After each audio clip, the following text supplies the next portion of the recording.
Let's get ready to book it!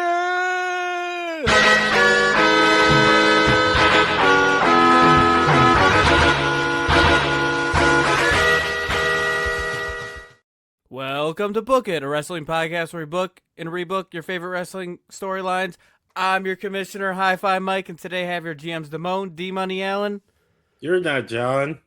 Primetime Travie T. I'm Primetime Travie T. Bad Guy Kenny. Oh, yeah! And MJOF. Mike did that intro better.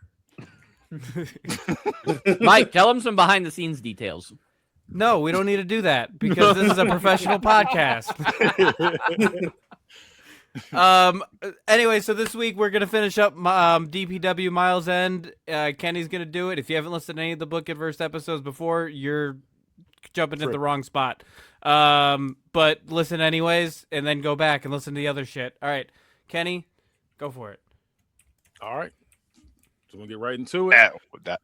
Come on. We'll get right into it. So we left off with Drew McIntyre and Wade Barrett last. So now we're getting into the next match. So Shawn Michaels comes out dancing to his theme music in pink tights with black accents and white hearts, and the crowd is eating it up. Mike Tenay says, "This is the man that women want and men want to be." He continues dancing. He has a match against Daniel Garcia. It's back and forth, and Shawn mimics Garcia's dance, and then flicks him off, and then kicks him in the gut and does a DDT. Garcia's slow to get up. Shawn backs up and does a running forearm smash to him that drops him, and then does a kip up. He ends up in the corner. He tunes up the band, hits him with the sweet chin music. He wins to cheers from the crowd. He talks to a girl in the front row. She wants him to sign her tits. He does it and then kisses her in the cheek, and she pretty much melts in her seat. And it zooms out, and we see Gunther unamused watching all this on TV. He walks out of the locker room and is immediately interviewed by Lauren Thompson. She doesn't get to say anything. Gunther cuts her off immediately before her question. It says, "Lauren, I am a wrestler. No gimmicks, nothing fun about what I do to my opponents. The eyes don't lie. And my opponent tonight, Alex Wright, won't," as they roll back. So Gunther continues walking as the camera follows him. LA Knight is there. "I will become champion. If I got to go through you, Rock, Stone Cold, Shawn Michaels, Vacant, I'm going to be world champion. Because it's not a promise. Nah, it's a fact of life. Yeah." And Gunther keeps walking. Gunther comes out to boos as his music hits. We see Alex Wright is already in the ring. The match starts, and Gunther, with several big chops, wears him out. Gunther has him in like an abdominal stretch. I can't say that. Abdominal stretch. He uses his elbow and repeatedly elbows him like over and over again to decimate him. He hits a power bomb and a body sleeper that taps him out. The crowd boos. He looks around disgusted in what wrestling has become. And then now we're in the next week. It is announced Gunther and Shawn Michaels will be going at it in the main event. The crowd is hyped at the possibility of this match. Later that night, The Rock announces he wants to face Shawn after he beats Stone Cold for the world title at Miles End. Gunther says to Lauren, "There's nothing fun about being in this business. You have to make a name for yourself, not through bullshit antics like majority of the locker room. Just pure dominance. I saw what Drew McIntyre did to Wade Barrett, and that is how you make a name for yourself. I have a big match with the already named #1 contender for the future Undisputed Championship. I'll make sure I'm the one that gets the next match. Shawn will not be the same after tonight." Lauren looks worried after what she heard, he said as he leaves. We see stock photos of Happy Wednesday as Ren Sinclair interviews Shawn. She's sitting on Shawn's lap backstage interviewing him.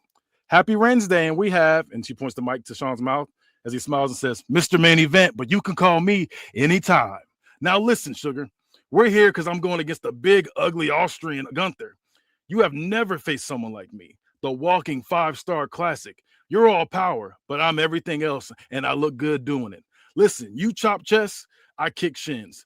Only one of those actually finishes their opponents. You all need to worry about big bad Gunther. Hey, big guy, just because you're jealous of me doesn't mean I have any fear in my heart when it comes to you. Don't get mad that I can walk in the building on the ladies' melt while you're stuck playing pocket pool in the locker room wishing to be Shawn Michaels. Why? Is it because you're uglier than me that they automatically think you're tougher than me? Looking like that just means you're still losing the fight. You just don't have a woman to tend to your wounds after. So Gunther, be honest with yourself. You can bring your best and I'll bring Shawn Michaels, who is the best. So you want to prove something? You want to test yourself? Because the showstopper will stop your show as your lights go out right after they hear the song of the Sweet Chin Music. And Ren, baby, I got a job, and you're making it hard to do that job. And she giggles, and he says, Gunther is dealing with the headliner, the showstopper, the main event, the Heartbreak Kid, Shawn Michaels. Nobody can match me in the ring, and I know you can't keep up. And Shawn Michaels has no problem keeping it up. He's chewing his gum. He gives Ren a look. So, Mr. Gunther, do me a favor. Look real close in the mirror and ask yourself, do you really want to do this? Because once that bell rings, you will understand why I'm the best in the business. Ren, trying to keep herself professional, clears her throat and says, this is another episode of Happy Wednesday where we get the scoop. Shawn gets closer, looks at her ass and says, 2 scoops, and winks at the camera and cuts off. It's the main event, and Shawn comes out dancing, but mid-dance, Gunther comes out and elbows him from behind. He gets behind. Seen Damone my peripheral. Sorry. So Gunther comes out and elbows him from behind. He gets behind him and does vertical 12-6 elbows to his chest as Shawn is out. Gunther beats Shawn. He's beating Shawn down at this point. Gunther cracks Shawn with the chair shot at this point, and Shawn is busted open as he lays there. Gunther unbuckles his belt. He rips the back of Shawn's flashy entrance outfit, and he hits his back with his belt over and over again as the crowd winces. Shawn is on the ground, not touching his back. His back is arched, so he's doing that thing. As Gunther stands over him in disgust. I am wrestling. Shawn Michaels, you are a joke. I watched you make a buffoon of yourself. That is where you and I differ. You have distraction after distraction. Every match in here is a battle. I am your ring general for a reason. All the flash in the world means nothing when pure strength is what prevails. The Heartbreak Kid just left heartbroken after I got my hands on you. I broke your heart. I broke your back. I broke your chest. I broke your legs. I broke your arms. I break your neck. Shawn, you can't charm your way out of this. Boyish good looks means nothing when you're at war. Heartbreak Kid is now a broken man with everything to lose. I get the last laugh now because now you have lost your smile. He grabs his wrist and drags him to the ring as he powerbombs him and puts him in a sleeper. The ref calls it now. Since Shawn is unresponsive, Gunther kicks him off and stares his unconscious body as the show ends. The next week, Shawn tells Ren more seriously now, instead of flirting, that he doesn't want a match with Gunther. He wants a fight, one-on-one, to see who's the best. Later that night, Gunther says he has no interest in fighting him since he already beat him. He has a match with Mr. Iguana and doesn't want to dwell in the past. This match happens, and Gunther is so disrespectful to him. The match ends with Gunther taking a stuffed animal and putting it in his mouth as he powerbombs and chokes him out. Shawn gets in the ring right after the match. He says, fine, since you don't want a match, I'll kick your ass every week until you give me one. And he super kicks him and then immediately starts punching him and driving the mic into his head as Gunther pushes him off and rolls out of the ring, favoring his head as Shawn stares him down. And we see Shawn's looking bruised still from the week before. The next week, Gunther says, I'll give him the match, but on my terms. That is the only way. And then later on that night, Heyman is relaying the message to him. Shawn says, I'll give him what he wants. I'll show him more than just a gimmick. Not only will I beat him, I'll beat him his way. Give him what he wants. Later that night, Gunther has his lawyer in there with him as Shawn is told the rules. Shawn doesn't break eye contact as lawyer says, Gunther has a list of rules that must happen. On the night of the pay-per-view, Miles End, no dancing or gyrating coming into the ring. No loud clothing. No pyro when you come out. As a matter of fact, when you come out, nothing will play. We must have a European-born ref. We do not trust your American referees. You will be drug tested, and you must provide a full medical report the night of the show. And before we even fight, before you guys even fight, you have to beat Kane tonight one-on-one without use of the Sweet Chin Music or getting on the top rope. And Gunther smiles very obnoxiously as he's saying this while Shawn still doesn't break eye contact. Shawn gets in his face and says, done. Michael Cole tells us Gunther has been using mind games on Shawn Michaels, and it feels like he's using him as a puppet at this point. Shawn has trouble wrestling this way until he beats him with a rear naked choke of his own as Shawn jumps on the Kane's back and chokes him mid-match. Kane's walking around reaching for the rope until he drops to one knee, then taps out. Shawn Michaels looks at the camera and says, you saw what I did to a man twice my size. I'm here for a reason. You can have my music. You can have my entrance. You can have my flashy clothing. Hell, you saw me do it without my usual finish tonight. You think you took the show, but I am the show. At Miles End, you get what you wanted, a fight. And the crowd cheers as he walks off. So now it's the night of the event. Gunther comes out in red trunks, red knee pads, and red boots with that red jacket. He walks through. His fans are giving him middle fingers very close to him as he walks through, not breaking stride, until he sees a woman holding a "Marry Me" HBK sign front row. He rips it out of her hands and steps on it and keeps on going as the crowd boos louder.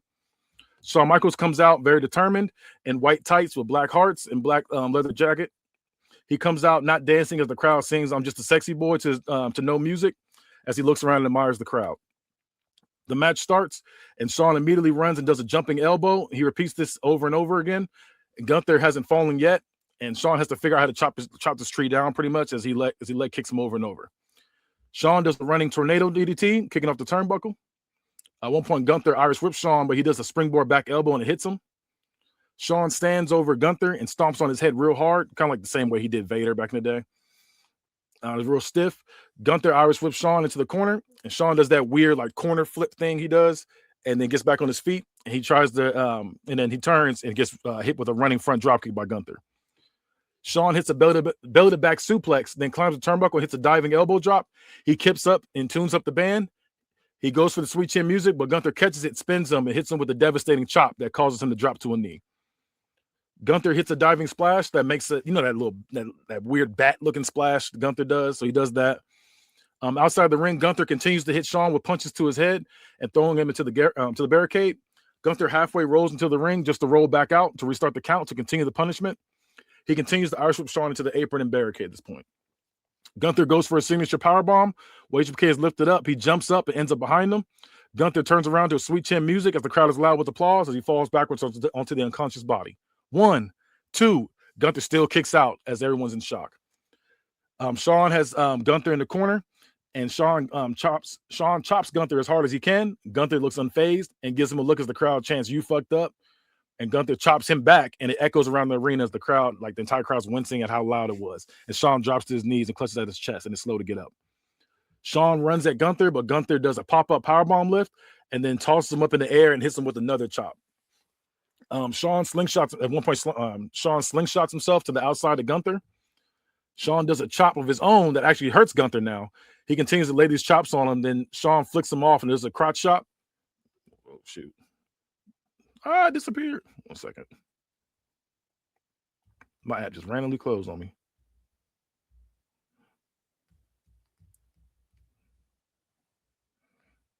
Okay. Shawn slingshots himself to the outside of the Gunther. Shawn does a chop of his own that actually hurts Gunther now. He continues to lay these chops on him. Then Shawn flicks him off and does like the crotch chop thing, like DX, and does a running knee to his face while he's on his knees ringside. Shawn tries to go for a diving moonsault. Gunther grabs him from behind, and he climbs and tries to do like a super backdrop. But Shawn is fighting out of it. Gunther flips him behind him, but Shawn in the air backflips towards his body, landing on the ropes like a spider as the crowd is amazed. Shawn hits a diving bulldog to Gunther. Shawn hits a sweet chin music on the Gunther, and Gunther goes limp and falls through the ropes and out of the ring. Shawn goes outside and is now staying on the barricade, and Gunther's slowly getting up ringside. Shawn jumps up and does a rolling neck breaker, and Gunther's on the ground kicking like the floor as he favors his neck. Sweet chin music out of nowhere connects as the crowd is hyped. 1, 2, Gunther's leg like lays on the bottom rope next to him as the crowd boos and Shawn looks confused. Gunther goes for a signature powerbomb, but Shawn hops out of it and hits a sweet chin music to a roaring crowd that sends Gunther to the ropes again. Gunther is now out of the ring, favoring his shoulder. Shawn on the apron climbs the turnbuckle. He goes for a diving moonsault to ringside, but Gunther chops him on the way down that echoes throughout the arena. Shawn is on the ground screaming, clutching his chest. Gunther grabs Shawn's wrist and yanks him back up and hits another loud chest chop. Gunther is gathering himself on the apron. Shawn does a slingshot head scissors, flipping Gunther back first ringside as he favors his back. Then Gunther's on the ground and Shawn does an Indian deathlock until Gunther punches his knee several times to get him to release the hold. Shawn hits a powerbomb of his own this time and pins, but Gunther kicks out at 2. The crowd is wild at that, the fact he was able to lift him up. And Shawn hits a diving splash of his own. He pins, but Gunther kicks out. So Shawn getting hyped up, he tunes up the band. He goes to super kick, but Gunther moves out of the way and hits the sleeper. And Shawn is trying to reach the ropes until Gunther brings him down and wraps his legs around him. Shawn's fading. The ref lifts his arm twice and it drops. He does it one more time and it falls as the crowd boos as Gunther gets the win. He gets up and we see his bruised body as he stands over him and gives him a look of respect as he knows he gave it his all and walks off. Fitting. All right, I'm ready. All right. All right. I thought that Sean was really good in this. Yeah. I really liked him. I liked the scene with the Happy Wednesday you threw in there again. Yeah. Dude, that when you there was a spot where you said that's not one scoop, that's two scoops. It's something about scooping her ass though. Yeah. I almost spit my drink out when you said that. That shit Yeah, was that's why funny. me and Travis were laughing our Yeah, asses off. it was close, dude. I took a sip and like it like almost came right out. Yeah, 2 scoops is crazy. Yeah. I think it's just something like I'm Happy Wednesday. No, I'm sorry, I'm Wednesday Yeah, Claire, we always get the we always get the scoop. Yeah, that's not one. That's two. I like the cane challenge that you threw in there too midway through. Yeah. I thought that was a cool idea. Question though, did you say that vacant in this story? That was there's a part where LA Knight shows up randomly and he's talking about how he can beat anybody. It's a connecting world. So there's a lot of different stories going on that you'll see that kind of intertwine. That's part of it. But yeah, he's going off talking about how he'll beat anybody. He said even vacant, he'll beat anybody. So how does that work if vacant's on my roster? I'm just curious. Did you really drive vacant? Travis, you're muted. Yeah, I really did. That's why. Oh, you did? Okay, I didn't know you really drove the vacant. Okay. He can mention them in the build though. That's all part of the Book of Verse 5 free agency and I wasn't trying to get points out of you. I mean, if it happened, it happened. But like, I was just curious because I didn't know. I don't remember you seriously. You could just change his name vacant. You could just change his name to Anonymous or something. Yeah, There's but no, basically, he can be vacant. VAKANT. Basically, LA Knight's just you know how LA Knight is. He's just wild. So he's calling anybody. I just wasn't sure if I could use other people's names and builds too. Like I didn't know if that was a thing. Yeah, you can, but I didn't know you drafted the word vacant. Kenny, come on. We drafted like 2 years ago. At this point, I couldn't even tell you. They're saying this as if we don't have a reference sheet. Like you can go back and look whenever you want. Like true. I'll give you that, but I did. Like I said again, my mind. To be fair, I would think to look up vacant. Yeah, I would just assume. Yeah, to be fair, vacant. I wouldn't think to use vacant. So let's start there. I would never. I mean, it worked. It worked in a promo, so I'm not. Yeah, it was just LA Knight calling him. Like I said, that's how he talked. Okay. Regardless, my score 5. Hey, a 5? I fucking love that. Thank you. Let me hear some. Okay, let me hear some other opinions before I become a hater, because like I was not anywhere near a 5. So let me hear some other opinions. I'm willing to be swayed, but I don't think you're gonna. Okay, so I'm not a 5 either, but I'm also not a hater. I'm gonna give this a 4.25.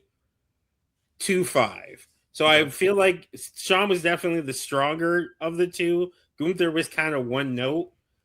The other thing that I didn't like is how many times Sean hit the sweet chin music. Like he hit that was the struggle. It was just that kind of like every time I hit him, he'd go out the ring, his leg would hit the rope. It was just BS every time. And Shawn Michaels was getting frustrated, and it's just like But you did do the out the ring thing twice.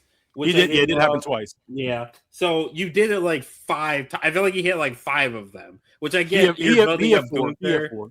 Yeah, I get you're building up Gunther to be like Gunther to be a monster.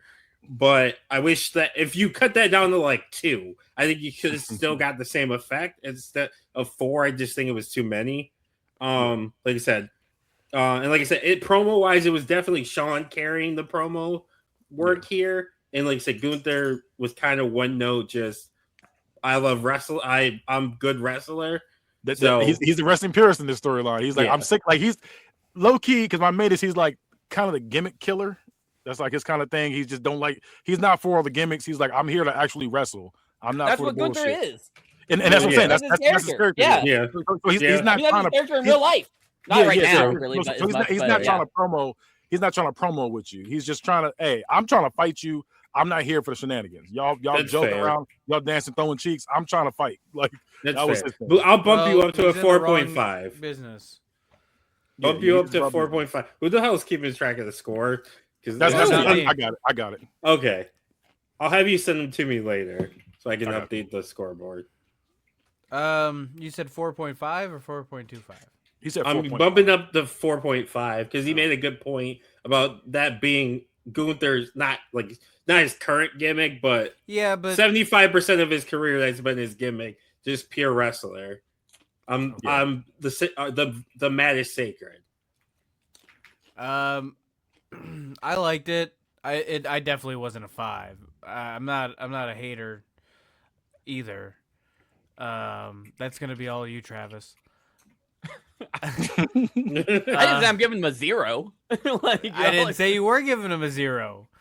But now you gotta give him. You said you were gonna be the hater, and I think you are gonna be the hater on this. I liked it, but yeah, even though that's who you have Gunther being, I get it. Doesn't necessarily mean I found it entertaining, but I'm not. I don't know. But it was well written. The components were there. I'll give you a 4.5. I'll take that. Listen, I'll take that all day. You can see, like, hey, I'm not the hater here. I'm not loving either 4.5. I'll take that every time. All right. I didn't think it was egregious or like terrible. I also just didn't think it was a 4.5 or a 5. I don't know. I disagree with them. I think Gunther's character work was great here. I don't know what they're talking about. They're tripping. My issue with it is I feel like they're both douchebags, and I don't want either one of them to win. like that was my thought. I was like, man, Sean's kind of an asshole. I don't like him. I mean, but that's Sean though. Like that's him. Like that is even babyface. It's not him as a babyface. Not really. No, early babe. It depends on which version you're talking about. Like pre or post back injury. Yes, I agree. He's not that kind of babyface. Pre-injury, even with DX, and when they were baby faces, they were doing that sort of stuff. And that's the version he is. Hold on. No. Shawn Michaels was never in DX pre-back injury as a babyface. They were always. I said DX, but like before, what I mean is when he was doing the pretty boy stuff, he was kind of a dickhead. Like if you think about it, but fans liked him. He was the pretty boy. That's like 90s. The Sean he has the picture of. I did my research. That's what he was doing that. Yeah. Like I was trying to. I hear you. That's fine and all. That doesn't change my opinion. That's fine. I'm just like, you know what I mean? Like I know. I'm just saying, I don't like that. I think that there's the better version. Shawn Michaels is a babyface, is the underdog fighting up from the bottom. You know what I mean? That's the best babyface version. This version, like his pretty boy, arrogant self, is like great as the heel. I don't think it works as well as a babyface. That's just me. That being said, you said DX wasn't a heel or babyface in DX pre back injury. Wasn't when they were doing Sean versus Sean versus Brett. Like when they first called themselves DX, weren't they the baby faces because Brett had turned heel and was doing the anti-America thing? That's not a bad point. They were babyface. I don't know because they were baby faces when they faced the Hart Foundation, but they weren't baby faces against anybody else. Yeah, it's you know what I mean. It was like we hate them more. Like you're an asshole, but you're at least you're our asshole. It's like Roman. These right motherfuckers now. Come from somewhere else. Yeah. It's like Roman right now. He's still edgy. He still talks his mess, but he's like arrogant, and it's like the crowd's into it. He's dancing. He's like doing his thing. Girls like to do like Mike Tenay said in the beginning. The girls love him. The guys want to be him. That kind of thing. And like that's pretty much the way of doing it. But like I said, I'm not trying to sway you. Just let you know what's going on. All right, I'm gonna give you a 3, a straight 3. Sheesh. It was gonna be a 2.25. Y'all talked me up to a 3. You're welcome. I'll take it. All right. I mean, I've been meaner. So I mean, you have been. Okay, so now the next one. So we see a plastic surgeon's office, and we hear the doctor say, "My work here is done." We see his name tag say Dr. Wagner. Then the camera cuts to Steve Madden's shoes getting off the table, pick up their Marc Jacobs bag, and leave Dr. Von Wagner's office. And we see his Tiffany Stratton with bandages on her nose. Beauty costs, but the good thing is I have a lot of money.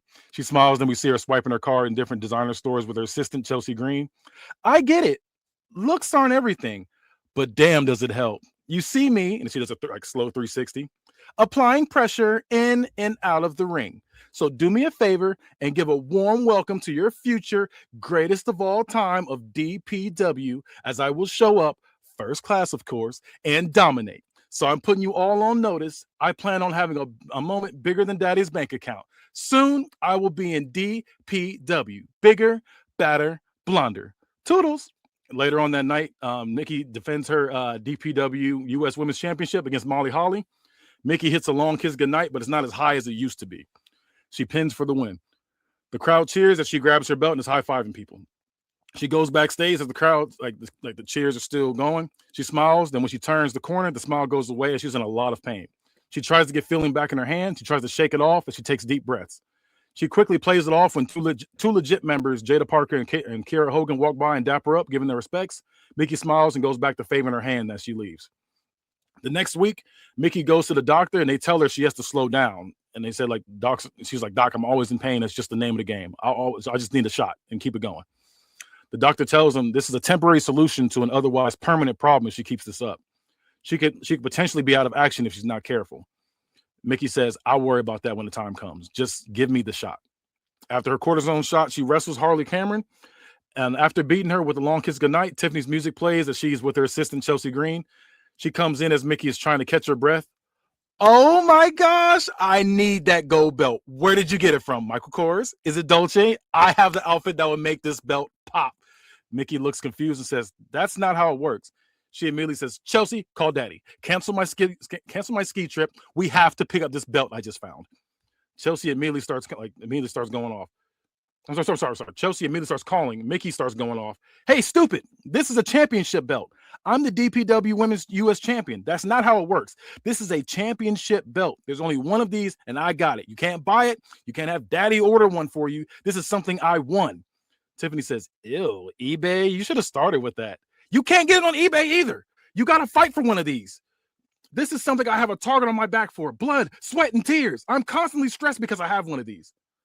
Oh my God. You don't understand stress. Like, my life is so hard. The crowd boos her. Do you know how stressful it is to be this pretty? I'm held to a higher standard than the rest of you uggos. You're all ugly. Like, you're invisible. I'm always in the public eye. I have no choice but to look stunningly beautiful. I have to always look this good. I have to look better than I did the day before. You don't understand how hard it is to deal with this kind of pressure. And Mickey's sick of this, says, I'm not someone who has everything given to them. I wasn't born with a silver spoon in my mouth. This is for what I was about to do. This is for what I was able to do in the ring. You have to really go through it when you get this. You don't know about struggle. Tiffany interrupts, says, I don't want to hear about struggle. Do you know what I've been through? Struggle is when Daddy won't let you get the platinum card. Struggle is when your cook takes a day off and you have to call in and have someone deliver it. Ugh. They should just know. Struggle is having to wait in lines, and I don't do lines. And Mickey yells, oh my God, can you be any more conceited? Conceited? Moi? It makes sense we're talking about me. I'm the center of the universe. If we're talking about you, we wouldn't be listening. Wait, I just had a Tiffany epiphany. I'm going to climb the rankings all the way to the Tiffy top so I can get one of those. So cameraman, you can leave. I have a mani-pedi after this and a trip to Starbucks. Toodles! Mickey looks confused after the conversation as Chelsea is making faces at her while they walk away. The next week, Mickey is in TDJ's office as he says, Tiffany is good for business.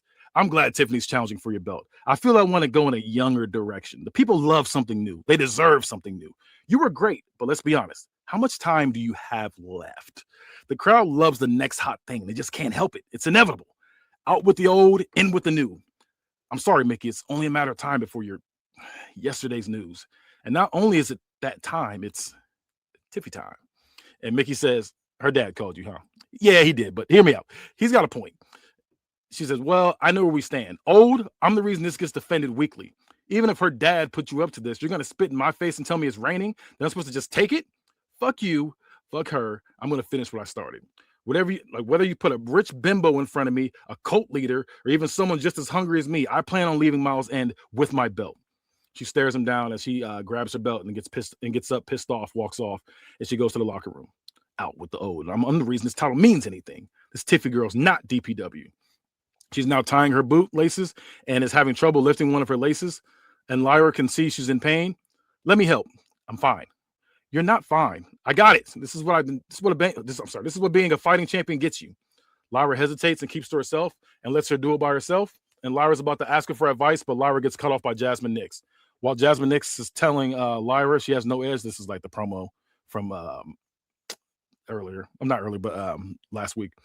Mickey is trying to get feeling in her hands, and she takes the cortisone shot. She comes back and here's Nick say, "There's that fire. You're gonna need it. Everybody's gunning for that belt, so good luck." And Lyra tells Mickey she's gonna go see Ava about a match with her. We see Tiffany Stratton on TV saying she hired the best wrestling trainers to speed train her to be able to wrestle. Mickey shakes her head. You can't speed run years of wrestling knowledge. You just have to have it. Irritated, she watches Tiffany Stratton in the number 1 contenders match in her debut match against Harley Hudson. Harley Hudson is getting the upper hand, and Chelsea pulls out a stool and has Tiffany sit there as she squirts water in her mouth like a boxer. Hudson snatches her up and goes for a finisher, the Rude Awakening. Tiffany contorts out of it, and the Irish whips her into the corner. Chelsea holds her ankle, and Harley kicks her off, but Tiffany's doing like a handspring back elbow while this is going on and connects while she's, like I said, because she's dealing with Chelsea Green. Harley is dazed as Tiffany does a cartwheel Alabama slam that hits the prettiest moonsault for the win. Prettiest moonsault ever for the pin and the win. Chelsea comes in and hugs her. Backstage, Mickey is irritated, but still goes to show respect to Tiffany for a win. She extends her hand and says, "Tiffany, you're the new number 1 contender. You officially have a match at Miles End against me. Good luck, Tiffany." Tiffany looks offended. "Luck? This is what good genetics and good money get you." And Chelsea leans over her shoulder and tells Mickey, says, "Don't break your wrist," shaking her hand. And Tiffany laughs, says she probably has arthritis. And they're cracking up laughing as they call her a walking retirement tour with legs and finish with saying, "Your time as champion is just like your age at this point expired." Mickey smiles and walks up on her and punches her. She's knocked out and falls into Chelsea Green's arms. And she's knocked down, falls into Chelsea Green's arms. And as she lays there knocked out, Chelsea's like holding her and fanning her. "How's that for arthritic?" And she raises the belt up as Chelsea Green looks up at her as the fans cheer as Tiffany Stratton's still knocked out. So now it's the night of the event. Espresso by Sabrina Carpenter plays as Tiffany Stratton comes out in the pink designer outfit with platinum studded trim with a Ferragamo handbag. And Whoop a Man's Ass by Trace Adkins as Mickey James comes out with a belt. And she's wearing jeans with the white frills on the bottom and a black wrestling top with denim vest. The match kicks off and they lock up. They both are evenly matched, and Mickey's irritated because she's experienced and got her through time and effort. But Tiffany paid the top tier trainers to make her even, and it's confusing Mickey. Mickey's throat is on the ropes at one point, and Tiffany sits on her while checking her nails as the ref counts, and Tiffany gets off before she can be DQ'd. Mickey tries to use her shoulders to Tiffany on the apron. Tiffany moves to the side and does a scissors kick. At one point, Mickey does a tornado kick, kicking off the turnbuckle. Mickey sprints at her, but Tiffany does a discus lariat. Tiffany runs at Mickey, but Mickey does a running drop kick to her knee that flips her forward. Tiffany hits a complete shot and pins. 1, 2, Mickey kicks out. Excuse me. Mickey does a diving head scissors at one point, and then Mickey does a snapmare, then runs and kisses. I'm sorry, she does a snapmare, then blows a kiss to the hard cam, and then does a running soccer kick while she's sitting. Tiffany does a cartwheel handspring back elbow to Mickey in the corner that makes her drop. Then Tiffany goes to the apron and does a jumping springboard with her knees into a rolling senton. Mickey is hit with 2 elbows to the face ringside that has her fall onto the announcer's table. Tiffany climbs the turnbuckle and slowly rises up as the crowd is up on their feet as well. She does a senton bomb, but Mickey quickly gets up, sending Tiffany through the announce table as the fans chant "Holy shit" as Tiffany favors her back and is kicking the floor in pain. And Mickey's sitting by the barricade staring at the destruction in shock. Mickey seizes the opportunity and grabs her and throws her into the ring. The crowd is loud as she covers her. 1, 2, Tiffany kicks out. Mickey hits the Stratisfaction. Then Tiffany rolls out of the ring holding her face as Mickey climbs the turnbuckle and hits a diving Lou Desprez. Tiffany pulls her in for a straight jacket DDT. And at one point, Tiffany sprints at Mickey, and Mickey hits a flapjack, then kips up to a roaring crowd. Tiffany does a senton bomb to a standing Mickey James. Mickey moves out of the way and pulls Chelsea in the way, and Chelsea is dramatically laid out as Tiffany's freaking out. She turns, and she gets hit with a Mick kick that drops her. She picks her up and throws her into the ring. At one point, Mickey does a baseball slide head scissors to her ringside. Tiffany hits a running springboard off the bottom rope, does a corkscrew splash, which is called the Tiffy twist. Mickey does a running crossbody off the apron to Tiffany ringside. Mickey does a single leg Boston Crab, but Tiffany grabs the ropes to get her to stop. Mickey hits a long kiss goodnight kick, then does a Mickey DDT. She pins. 1, 2, Tiffany kicks out. The referee isn't looking, and Chelsea Green takes the belt and cracks the back of Mickey's head with the belt. She throws her into the ring as the announcers say, "Not like this, not like this." And Tiffany, dazed, as she slowly walks over to the corner and does the prettiest moonsault ever. She pins 1, 2, 3. The crowd boos as she is given the title by Chelsea. Tiffany finally fully wakes up and says, "Oh, you were this close," and laughs as she walks backwards up the ramp holding her new championship with Chelsea Green admiring her by her side. Finn. Okay, I'll go first. $5. I love the Tiffany character. Like, it's a callback to like her original character, like Debbie's little girl. But I like the how obnoxious she is, or like the laughing at the arthritis thing. What else did you? I wrote something else down. eBay was hilarious. I laughed at that. Yeah, I really like the bidding war. Like, no, you got to fight for this. Yeah. And then and Mickey James being the fighting champion, having to get like cortisone shots and stuff to like keep being able to fight, and like sacrificing her body is a good foil for Tiffy, who just wants to buy her way to the top. Yep, which she kind of did. So she did. Yeah, and it makes sense that TDJ would give her the title shot off after one win, because Daddy's rich and probably paid him off. So it all makes sense. So rich helping the rich. $5. Thank you. I have a question. What's up? This Tiffy has never wrestled before until she's seen the belt.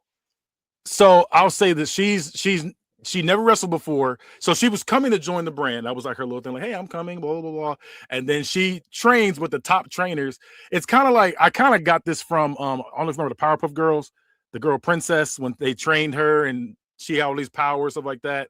And she was immediately able to fight with the Powerpuff Girls. It's like that kind of thing. She got the top trainers in the world, and she was able to speed run through and be just as good as her, even though Mickey James was like, how are you getting so good as me when I've been doing years of training and stuff like that? And you got this in like a week or two. Okay. Yeah, I mean, the only negative I had to this was that I was really hoping that Mickey was going to win. That's the thing. Yeah, you're hoping. Yeah. So, but I think that also adds to the value of it, because the Tiffy win is like way bigger. I'm also going with a 5 though. I really enjoyed it. I thought the fucking Tiffy work was great. The Tiffany Epiphany is disgusting. No, I almost took points off for you for that. Well, she says that. I mean that's I don't care. That shouldn't be repeated. Yeah, she says it she used to say that all the time. Whenever she you're not allowed to. Something. No. I'm a Tiffany Epiphany. Mike, Travis. You go first, Travis. I don't want to go first. All right. Go. It was cool. I don't have any complaints, so I'll give you a 5. Hey. All right. Well, I also didn't have any complaints. I was hoping he'd come up with one. That's a 5.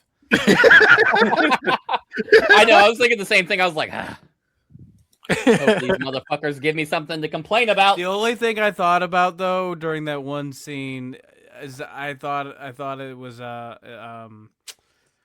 now I can't think of the movie. Legally Blonde? White chicks. Well, yeah, she's supposed to be a typical Valley girl. Like she just buys her way in anything. I was like, this is White Chicks. What are we doing here? I was thinking more Legally Blonde. I thought about. Oh, go ahead. No, I'm saying it was like a mixture. Like when I was trying to take the character she had in NXT and make it more obnoxious, and then kind of like I said on the level of Legally Blonde, White Chicks, those kind of movies like that. She just thinks she can buy her way in anything. And like I said, with that way of getting trained like Princess from Powerpuff Girls, and meanwhile you got Mickey James trying to show she still got it, and she's a fighting champion, but it's killing her body. But if you did it as Damon Wayans, you would have 5.5. That's what I'm saying. So I gotta have Javon Evans in whiteface to do this. It is wild when you think about it that Tiffany got over as a babyface. And that was my problem, because I was like, she doesn't really have a character anymore. Whereas like when she was a heel back in the day when NXT, she had a character. Like she was just the rich girl. Now she's just kind of like, well, I'm a champion. Yeah. There's no character to her now. And I want to go back to having character. You see? Man, say man. Got the belt. Hey man. All right. Well, last one. Y'all ready for it? Yeah. All right, let's get to it. So we see a car swerving all over the road to the point police turn on their sirens behind them. The car pulls over to the side. We see the cop getting out the car real confident. As he gets to the window, he says, "Sir, do you know how fast you were going? Don't want to talk, huh? Let me see your license and registration, please." Steve Austin? The crowd gets loud with cheers as the camera turns to the car to reveal Stone Cold in the car smiling. "Get out the car." "What?" "Get out of the car." "What?" "All right, bub, are you deaf? Answer me." "What?" "I said, are you deaf?" "What?" "All right, wise guy, step out of the car." He smiles and says, "Why didn't you say that from the beginning?" Real cocky, he gets out. He hands him a half-opened beer can as he starts walking, trying to prove he can walk in a straight line before the cop even asks him anything. The cop looks at him like, "Are you serious?" and tells him to put his hands behind his back. So he has an open beer can. It's clearly drunk. Stone Cold, pissed off, says, "You're a man behind that badge, huh? Let me go and see if you can fight me." And the cop, pissed off, uncuffs him and starts going for the baton on his belt. Stone Cold says, "Take that belt off, son. No weapons. Just you, the unlucky son of a bitch, and Stone Cold going one-on-one. Put them hands up. Come on, son. I'll drop you on them stack of dimes you call the neck." The cop goes, "All right," and puts his fist up. "Oh, yeah, son. Someone's will get their ass whipped." And Stone Cold runs at him and does a Luthez press with punches, then stomps a mud hole in him. He picks him up as he's unconscious. He looks at him and says, "Officer, you have the right to kiss my ass," and stunners him. He bends down and picks up the cop and the cop hat and wears it. "Not my style, but it'll do." He opens the car door and has more beer cans that fall out of the car. He cracks open another one. He drinks about half and pours the rest on the unconscious officer. Then gets in the police car and drives off. Later on in the show, we see The Rock with his Ula Fala. He stands there with his right-hand man, Tama Tonga, his enforcer, Jacob Fatu, and the prospect, Panina. "Finally, The Rock has come back home." The crowd cheers as he says, "DPW, some Samoans will ask you to acknowledge them. Then before he lost to a goddamn chef, he told you to worship him. I simply ask that you listen. I picked up where the chief left off. The Rock comes before you as a god in this ring, and gods don't fear bloodlines. We are the Samoan dynasty. It only makes sense since we have been running the Florida wrestling scene for some time now. I stand here with the ones that make sure the Florida Wrestling Scene World Championship stayed in the right hands, but now on the business. Now The Rock has been hearing things. Yes, and The Rock loves what he hears. The Rock heard that Ted DiBiase Jr. is planning on unifying The Rock's FWS World title with Stone Cold's Texas Wrestling Federation World Heavyweight title to make the DPW Undisputed Championship. Since your previous champion started calling himself Heartless and threw your original title in the trash to go to the B-League company. This match is supposed to happen at Miles End, the most watched PLE. So your tribal chief, I'm sorry, not tribal chief, your tribal god, The Rock, will be the undisputed champion." The crowd cheers as he adjusts his Ulafala and Tama eyes it. "In 3 weeks, I will sign a contract that will change this company for years to come. Once I put away Stone Cold, Shawn Michaels, we're finally going to go toe-to-toe." The crowd cheers loud at this future matchup. So DPW, if you smell what your champ is cooking. Later that night, Eli Drake is talking to TDJ mid-convo, and we hear TDJ say, "Enough, LA Knight." Eli quickly says, "Eli, LA Knight, you are not championship material. I don't know what EWO saw in you. This isn't EWO. This isn't the minor league. This is the big time. Stone Cold versus The Rock is going to sell tickets. Why do you think you of all people should be in this blockbuster match? If I do get someone out of the back, maybe Joe Hendry. That's a future world champion. He has a great smile, great look, kisses babies. That's who I believe in. Why do you feel like you should fight the winner? You heard Rock. HBK is next up. I can't do anything with you. You are enhancement talent. You are here to make sure my boys look good. So go ahead, make your next opponent look good." Eli says, "Oh, you can't do anything with me. I got you. Your boy's going to get it because that ain't me. Nah. He's going to catch 3 the hard way when that BFT drops him like a bad habit. And that's not an insult. That's a fact of life." Yeah. This match happens with Conan. It's one side as Conan's fighting dirty. When it looks like Eli's going to lose, Conan grabs him to finish him off, but Eli pulls out a surprise BFT. As the crowd is loud with cheers, Eli is organically over with the crowd as he gets up slowly. Eli looks at the nearest camera and does the money taunt and says, "Pay me what you owe, Teddy. Give me that shot." The night ends with the main event. Kenta and Naoto are having a 5-star classic with very stiff attacks, and both are slow to get up. Then we get the glass break as the crowd gets loud. We see the chaotic Stone Cold show up in the police car he stole earlier. He gets in the ring and dragging the TWF title in one hand and holding a beer in the other. He gets in the ring. The wrestlers are confused. He tells Naito he's been doing a good job. He tells Kenta the same. He tosses a beer to Kenta as he catches it, but gets hit with the stun at the same time. Naito puts his hand up for a high five. Stone Cold puts his hand up smiling, then stuns him too. And that Finn for that week. The next week, TDJ is in his office, and we see him getting ready for the big contract signing he has for tonight. Eli Drake comes in and says, I deserve a shot at the undisputed world title. LA, Eli, LA. This is big. We're going to make history. This match is going to change the course of this company. These are 2 world champions. You were the champ of an independent brand that I bought and sold like it was nothing.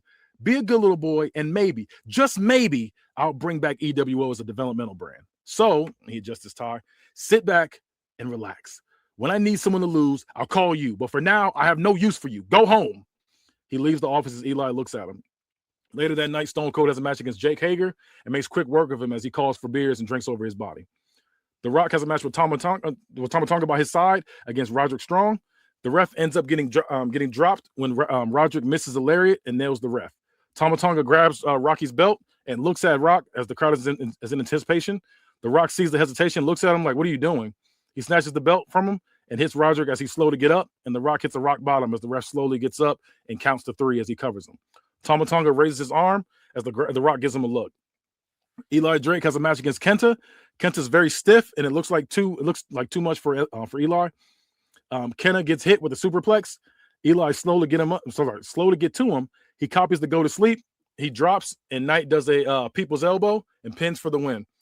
The next week, to kick off the show, we see Eli Drake front row with tickets as he trolls different matches throughout the night, being overly obnoxious with the cheering, spilling popcorn on the people in the seats next to him. The crowd signing is coming up, and Rock and Tama Tonga are about to leave the locker room, and Rock puts his hand on his chest. I don't have to worry about you tonight, right? As your tribal your tribal god. I don't have to deal with that, right? Tama says, I'm not doing anything, Chief. And Rock gives him a look, and they go out there. TDJ is smiling at the potential matchup. Stone Cold comes out in his 4-wheeler, almost crashes. He gets out there, and they face each other. The crowd's cheering. They both sign, and Stone Cold offers him a beer. The Rock says, yeah. They both drink, and Stone Cold kicks him in the gut and goes for the stunner, but Rock pushes him and goes for a rock bottom, but Stone Cold pushes him. He does a Luthez press with punches as the crowd's loud. TDJ trying to break them up as they knock over the tables and chairs. Eli gets in the ring and smiles as he looks at TDJ holding the clipboard. TDJ walks up to him, and Eli hits him with the BFT as the crowd is loud with cheers. He signs it on his chest as he walks out, cracking up laughing. The next week, TDJ, pissed off, is on a call with the board of directors. What? This can't be. I have to honor it? This is bullshit. He hangs up and turns into frame, and it's Eli Drake. LA, Eli, whatever. I don't have time for your shit today. Luckily, the board of directors deem it necessary to honor your contract signing. No one said it was okay for you to go out there. Rock versus Austin was going to feed families. You just had to go out there and mess it up. LA, I had the chance to. It's Eli, damn it. And I was a world champion before coming to this pissant brand. If I got to take out two of the world champions to prove I'm the best, then so be it. You know what? Hell, call me Eli, call me LA. But here soon, you're gonna be calling me champ. The crowd cheers as he now in the main event role. Eli says, 1 second. And he opens his vest, revealing the EW World Championship.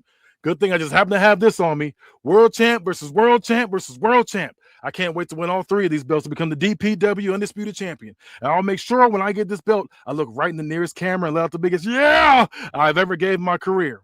He leaves as TDJ pissed off, swipes everything off his desk. And then you see LA open the door back in again. It says, yeah, one more time. It pisses him off. Later that night, Kenta says, I am the face of Japan. I have been undefeated for the past 6 months, and no one can stop me. I have been wreaking havoc on the entire division, and all anyone can talk about is Stone Cold, The Rock, LA Knight, 3 different egos all talking in third person in a 3-way match. Whoever wins, we lose. They even messed up 2 of my matches. One match, Stone Cold shows up drunk, and my rematch against Naito was completely cut short because this contract signing went over time. So I, for one, am sick of it. I can beat all 3 of them if given the chance. And I propose that. We hit the glass break, and Stone Cold is seen talking mess on the way down, but you can't hear it. He calls for the mic and says, you got Stone Cold's name in your mouth? Like you got a problem with the old boy, huh? You think Stone Cold's pretty, huh? You got Stone Cold's name in your mouth like you want to do something. You got a problem with Stone Cold? You got issues with me? You mealy-mouthed bastard, huh? Well, I'll be your Huckleberry. Let's stop all this yip-yakking and jaw-jacking. Let's get a good old-fashioned mud-hole stomping brought to you by yours truly. He gets in his face as his fans cheer.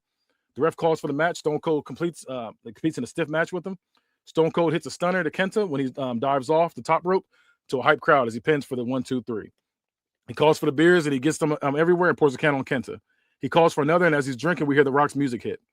Stone Cold looks over with foam dripping down his face. Kenta's slow to get up and gets hit with the rock bottom. Then the Rock walks up to Stone Cold and says, Stone Cold, we have a match that will shake the foundation of wrestling.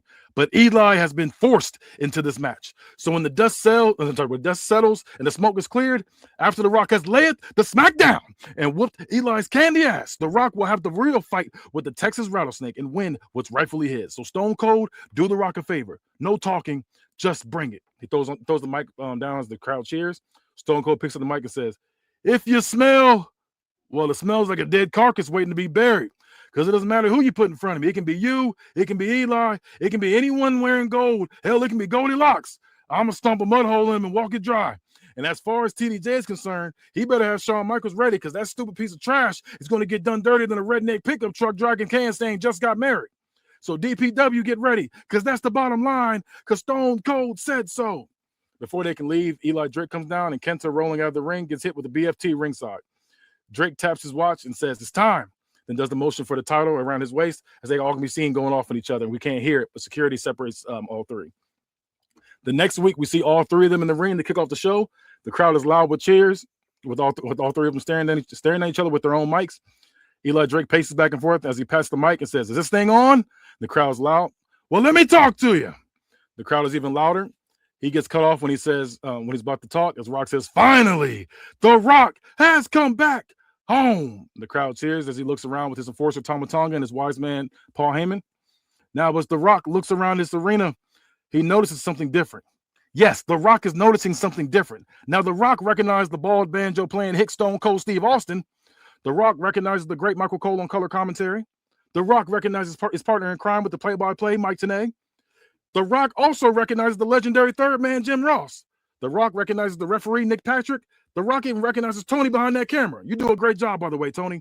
The Rock even recognizes a couple ladies in the sellout crowd. But The Rock doesn't recognize one person. He turns to Eli Drake. The Rock has one question. Who is this Rudy Poo? The crowd cheers. He gets on the mic and says, Eli Drake. Yeah! Stone Cold says, shut up. What in the blue hell was that? Now, Stone Cold hears you've been begging for a push. Hell, I heard you've been begging for a shove. But Teddy don't want you. What? Teddy don't like you. What? Teddy don't need you.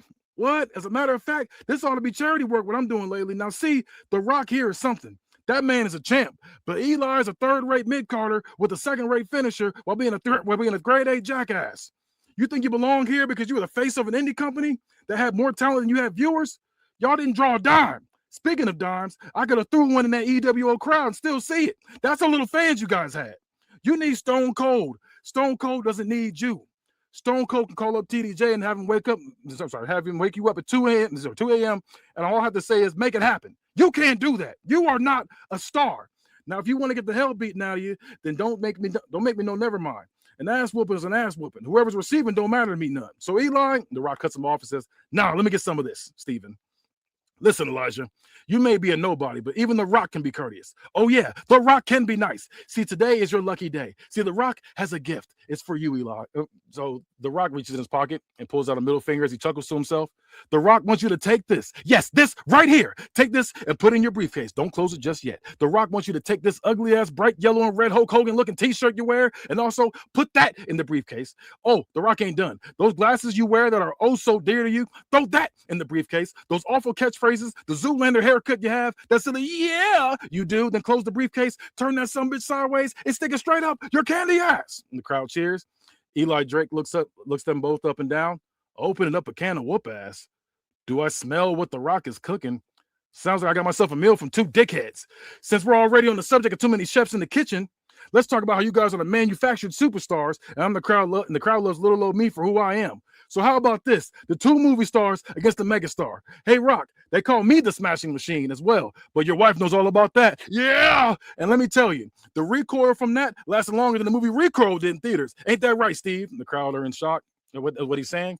Now we can talk mess all day, but this story ends with me coming back with that title around my waist. And I ask, do you see this gold? And the crowd saying, yeah, because I don't need to get ready when I stay ready. You're ready, huh? The Rock says this. The Rock hopes you trained. Oh, why? It doesn't matter if you trained. The Rock will still put boots to asses. Drake says, we heard enough of your Brahma bullshit. The bullshit hair with the lean back, the bullshit Temu glasses, $500 shirt with $30 Adidas pants. You need to fire your stylist because whoever dressed you was a dummy. Yeah, a dummy.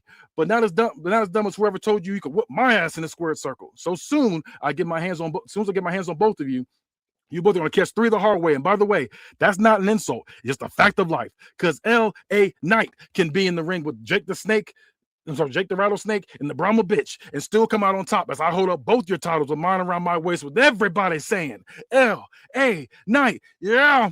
They throw the individual mics down as they get into each other's faces and security breaks it up. The crowd chants DPW as they get broken up and continue to talk mess. Before Miles end, we get one final interview from each of them before the main event. The Rock, he says, The Rock has something to get off his chest in front of the millions and millions. The Rock has done his research. The Rock wants you to know your role model and shut your mouth. Yes, that's right. The Rock knows you used to be a model. Before the great one fights anyone, The Rock does his research with everybody saying, yeah, you're the real dummy. And Steven, the last time The Rock was here in Florida, he had the crowd in the palm of his hands as he retained his title. And as sure as The Rock is that he will show up to the triple threat, quadruple threat, death threat, bomb threat, doesn't matter. The Rock in 1, 2, 3, because The Rock will claim what's his in front of millions and millions of The Rock fans at home. One more time, the million and millions of The Rock fans watching at home.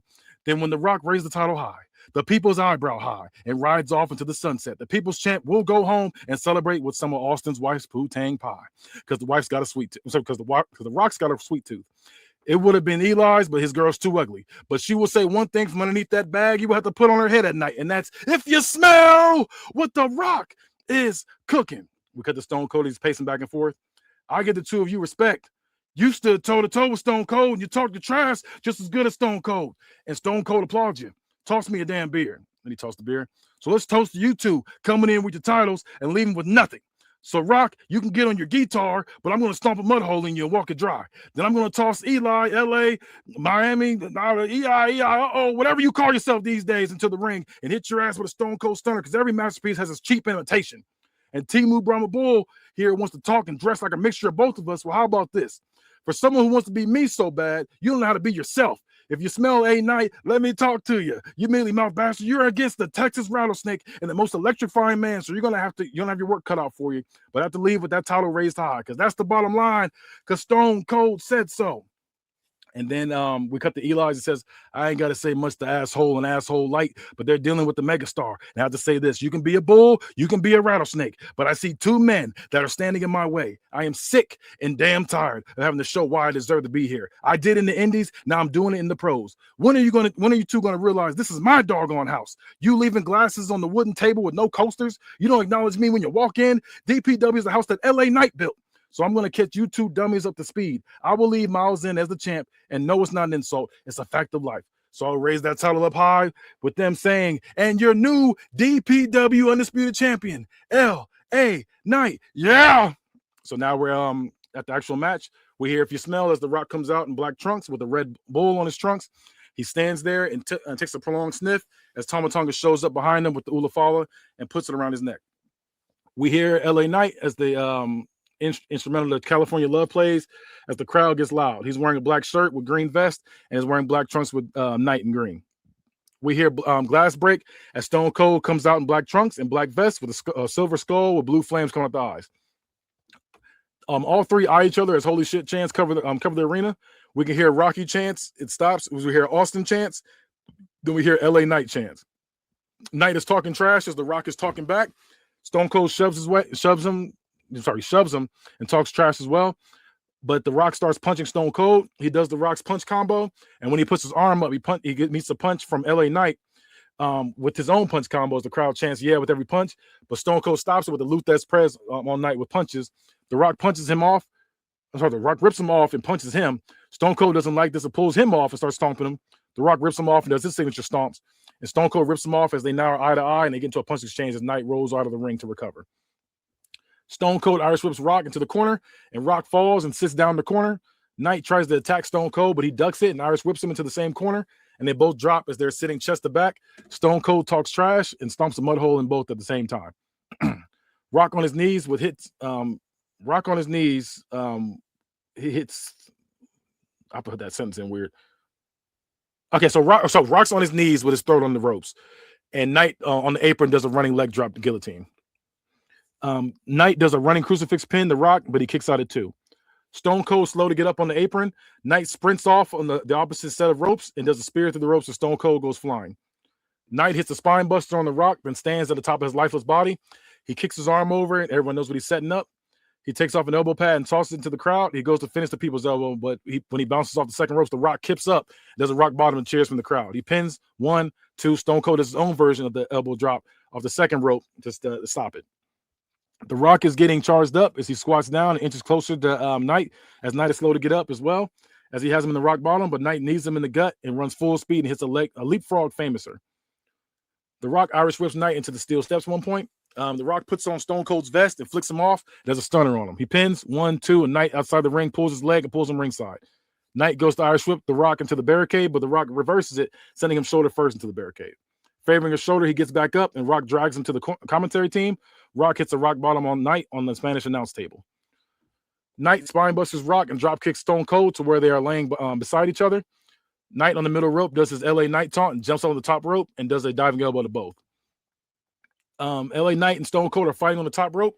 LA Knight gets punched hard as he falls backwards, but his legs are caught and he's now in the tree of woe. The Rock climbs and fights Stone Cold up top. He goes for a superplex, but LA Knight with his last bit of energy uses his upper strength to pull his body up, and there's a German suplex to Rock at the same time as they're both laid out. And Knight hangs there. The Rock puts Knight in the sharpshooter, but Stone Cold the Rock puts Knight in the sharpshooter, but Stone Cold clotheslines him mid-move. Stone Cold hits the Rock with diving blockbusters. The Rock climbs the top rope as the crowd is all on their feet. Knight is on the ground laid out. Rock dives for a splash, but Stone Cold jumps up and does a stunner out of nowhere as the crowd is loud with cheers as Rock flops around the ring. Stone Cold crawls over to him as the crowd counts. 1, 2, Knight stops it. The Rock hits a spine buster on Stone Cold, then gets to the top of his body and throws his other elbow pad. Then he does the LA Knight taunt, then pretends to slap it away and finishes the people's elbow. He goes for the pin, 1, 2. Before he can get to 3, Tama Tonga pulls the Rock's leg as everyone's in shock that he cost him. Holy shit chants fill the arena. The Rock gets in his face, cussing him out. He tries to get back in the apron to get in the ring, but his turnaround is kicked in the stomach and DDT'd on the concrete steps that was pulled out earlier. As the fans are loud with screams, as he slides Olafalo onto himself and smiles, then walks away slowly as the crowd is still chanting. Stone Cold gets back and grabs Knight, but gets kicked in the gut and is suplexed. The Rock is slow to get back in the ring. Knight grabs both of them for the BFT and hits it. He crawls over to both their lifeless bodies. The ref finally gets in the ring slowly and counts 1, 2, 3. LA Knight is the winner. So he pins them both? Yeah, so when he got hit with the DDT on the steel steps, he was laid out. And then Stone Cold and LA Knight are still fighting. The Rock, barely having any energy left, he crawls into the ring as well. And then that's when he hit them both with the BFT. And then he kind of laid his body over both of them. And then he pins for the win. And you said it was Tama Tonga. Yeah, Tama Tonga did it. So he turned on the Rock. Okay. I just was making sure I have the right Tongan. Yeah. It's Tama Tonga, yeah. So it's not perfect. So I'm gonna be honest. It started off real rough. I hated that police scene thing. Like, I get what you were going for, but like him, like the ref, the cop just being like, "Yeah, I'll just uncuff you and fight you." It's just Stone Cold shenanigans. That's all I put it in there just for fun. Like I said, I knew that segment was gonna be goofy as hell when I did it. I just wanted Stone Cold to just find a way Stone Cold to come in with a police car, and that was gonna be the way to do it. Was him coming in goofy like that. Yeah, so I don't mind him like stealing the police car and everything. That part makes sense. I like the beer and stuff. It's just the fact that the cop was just like, "Yeah, I'll let you go. I'll uncuff you and fight you." Yeah. It's just attitude era shenanigans, like, because it's like one of those things where it's like Stone Cold and the camera cuts. Yeah. He's just standing like, "What?" Like just that kind of thing. That part was visual in my head. Like, no, I get what you were going for. Like that part, I didn't like. I could definitely see that happening. I'm pretty sure it did happen, and Attitude Era. I do like all the promos and everything. Those are hilarious. I'm glad you like it because my voice is gone because they all got rough voices. My voice is gone. I was expecting when he said, "Who are you?" for The Rock to cut him off as you started to say LA. So he goes by Eli, right? And so it's one of those things where he's kind of like a militant a little bit. Like he's still like trying to cling on to his indie roots. He's like, my name is Eli Drake, and he's like, nah, I changed your name to this. And he was like, nah, that's kind of like my slave name. Like, nah, I ain't going for that. Then he just gave up. And was like, fuck it, I'll be whoever it is. You gonna call me champ at the end of the day. Okay. I like that. Like, I like the dynamic of like him and TDJ. Like TDJ pretty much being like, you don't belong in this role. Exactly. You're a B+ player, kind of thing. So I'm gonna give this a 4.75. I liked all of it except for that, like that part of the cop thing. I'll go next. I fucking love the cop part. just gonna start off with that. Also, you use another person I drafted, Goldilocks, motherfucker. I didn't use Goldilocks. They just. I'm just kidding. I didn't. I was gonna sound like I didn't use. Both of them were LA Knight references too. Yeah. I actually do have Goldilocks. Do you? Yeah, the comment there. I hate y'all drafting these random people. You actually drafted Goldilocks?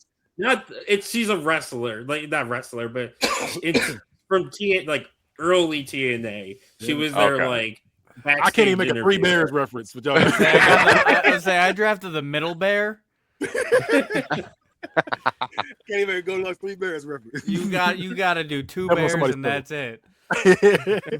No, but I thought Little Red Riding Hood and the two bears. I thought that the promo work was phenomenal. That honestly carried this for me. The LAEIO part was really fucking funny too. Stone Cold was acting up. Yeah, Stone Cold was great in this. I, however, did not care so much for the match. But I mean, the promos are definitely where your score is coming from. So I'm giving you a 4 on it. I'll take it.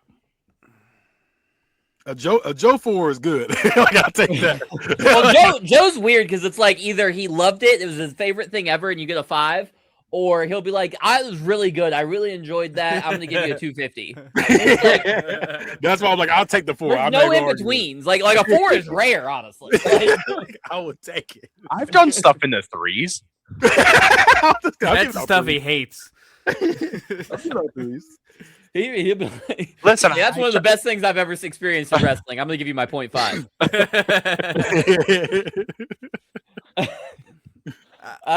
So this was almost really bad. Like I thought, like I'm gonna be a hater here. I was like, I don't need no more. To be honest with you, I misread the picture when you were doing the initial build. So for whatever reason, I thought LA Knight was a referee, was special guest referee. Thought too. That's and exactly I was like, what I thought. This motherfucker really did goddamn Sheehan bloodline with another fucking Austin versus Rock feud. I hate it here. But you didn't. So I didn't like Austin's overall character here. Like I think his promos were not that like Austin like. I can see that's what you were going for. I just don't think you really hit the mark there. I didn't like the uncuff me and then he's telling them no. Take that. I was doing an LA Knight impression by accident. It's hard. Like you go back and forth between all 3 of them. You're like, yeah, no, I can imagine. My voice is he's like, take that belt off and fight me like a man, boy. And but you can see him doing that though. You can see it's a cop. That's it. The whole thing is like, nah, bitch. I got the upper hand. Like the cop should be the heel in that situation. It should still beat his ass with the stick. You shouldn't listen to him. Listen, it's wrestling. They're gonna say that. They be like, all right, take the customer. All right, bad. And then he just whoops on them. Yeah, like they're in Texas. I didn't like it. You're right. If he was in Texas, he'd got his ass beat for real because Chuck Norris would have been down there with that Walker Texas Ranger. Puts it airport is just as bad. I liked it though. You saved it. LA Knight's character, like I think, is very true to like what he's doing right now on TV. Sad thing was I made this 2 years ago. I know. he's still going through it. It's like, damn, that's kind of sad. I'm gonna give you a 3.75. 3.75. I'll take it. Actually, Kenny, I did think of a question. Yeah, what's up? What? So this is for the world title, right? Like essentially the world title. What happened to the who was champion before? It was Montez Ford. And what happened to him again? They made a quick term. He threw it in the trash. He threw in the trash and went to BOA. Okay, yeah, I forgot about that. Okay, yeah. So that was the way Rock made a reference about it, saying. Yeah, I heard the reference and I couldn't remember like what happened previously. Yeah, he threw it away, and he didn't want to sell his soul to TDJ, and he left and went to the black brand. Well, now he's somewhere else now, but at the time, like I said, he went to the black brand. Okay, that makes sense. This was fine. I mean, like Travis said, I think he kind of missed the mark on Stone Cold, and I'll be honest, I don't really care for Rocky Reigns. It felt at this point it feels. Hey, give him a quarter of a point for that on his score. So I will say, like with him, I'm not gonna lie to you, it was pretty much killing his character in a way. The Rock. Yeah, well, it killed it for me. I ain't mad. So I get it. You wrote it 2 years ago. It just feels. I've been waiting for this moment for Mike to tell me Kenny sucks. Keep going, Mike. Me too. I've been waiting on this too. Keep going, Mike. Get him. Other than that, everything was fine. The match was good. Give him your 0.5 or give him your 0. That's not where this is going. What are you talking? Just give it to him. Just drop it. No, drop it like it's hot. Absolutely not. I would be sick if I got a 0 on this. I'm like, I do not. No. This isn't 0 worthy. I just felt like you. The Tell Rock. him you wanted both a Rock. The Rock's character was Roman with a Rock promo, and I thought it was all right. I'm gonna give you 3.75. Okay, I'll take that. Yeah, because this was okay. So the reason why I did that, it was a way of, because I want to explain why Tama Tonga is the tribal chief now. So like that's the thing. He's the tribal chief, but I'm explaining why. So because if I just say, "Hey, he's the tribal chief," by the way, I'm like, ugh. So I had to explain how he became what he became. So that's just his origin story in a way. I guess I just don't need any more. I don't need any more tribal chiefs. I guess I'm so over that at this point. Yeah. So I get it. I will say he's not as prominent. I will say that he's not as prominent. I think Tama Tonga, if I remember correctly, he only has one match later on. But like I said, it's like Solo after he beat Roman. Yeah. Yeah, because I wanted to explain. I was feeling like kind of like John. I wanted to explain what happened, what's going on, where we at now with Roman Reigns. Roman Reigns was the top guy of the company. What happened to him?